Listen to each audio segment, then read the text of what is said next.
In the pale light of a freezing morning in 2014, 5 brave Finnish divers geared up for a thrilling adventure in Pluraden, Norway. They plunged into the deep, dark cave, eager for the unknown. But as time passed, only 3 emerged from the icy depths. What happened to the other 2? Like the video and subscribe to our channel before we find out. Divers often come to Plura for a fun swim through a half-kilometer tunnel that leads to a big, colorful cave. But some experienced divers go further. The extreme cold and intense pressure means even a small tear in a diver's dry suit could spell disaster. And that's not the only danger. Equipment failure and carbon dioxide buildup are constant threats.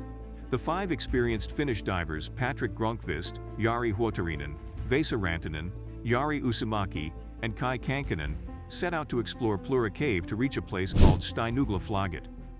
Cave diving is always risky, but reaching Steinuglaflaget takes danger to a whole new level.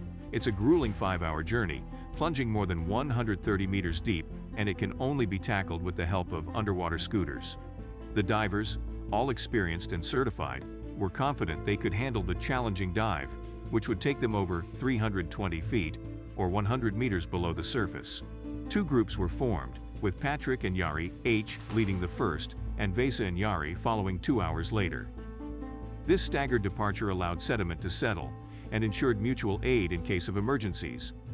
As preparations intensified, Patrick and Jari broke through the ice, revealing clear water below. Despite a late start, the team, equipped with advanced gear, including closed-circuit rebreathers, descended into the cave. They remained vigilant against risks like hypercapnia, understanding the potential dangers of their equipment. Patrick and Jari H carried spare rebreathers and extra cylinders for safety.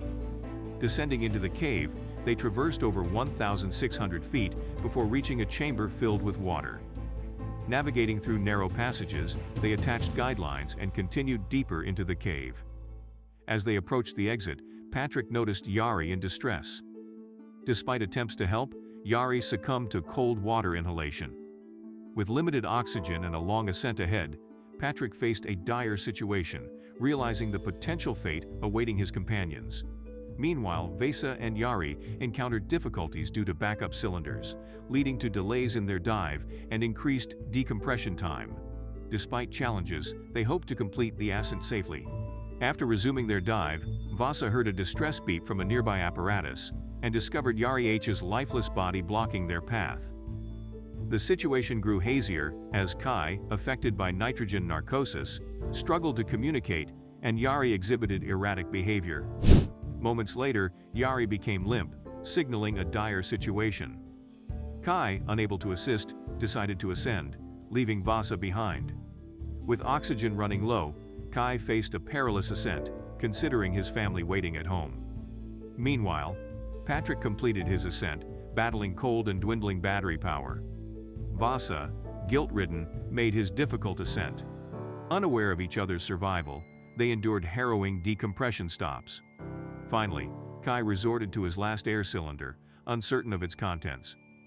Patrick surfaced exhausted, waiting for Vasa, who emerged 3 hours later. Kai emerged next, finding the dive hole frozen. With no sign of their companions, Patrick and Vasa called Norwegian authorities, fearing the worst. The 3 divers who survived got sick from being in the water for too long and had to go to the hospital in Tromsø. Because of what happened, the Norwegian authorities said no one could go into the cave anymore. The authorities needed to get their bodies out of the cave, so they asked 3 English divers to help. But it was too dangerous, and they couldn't do it.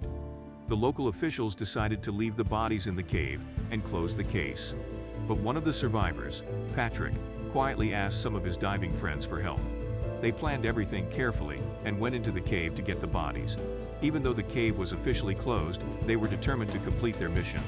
Vesa Rantanen was still recovering from a back injury caused by his sickness, but he helped manage things above water during the rescue. The second team had an advantage because they knew the cave from before. Their careful planning for the 5-day operation paid off, and they managed to recover the bodies. The group had to wait 6 months before they were told they wouldn't get in trouble for the illegal dive. While Plura Cave entices with its enchanting beauty, it demands utmost respect and caution from those who dare to explore its depths. Could the surviving divers have done something for their friends and saved them? Share your thoughts in the comments below, and don't forget to like and subscribe for more content.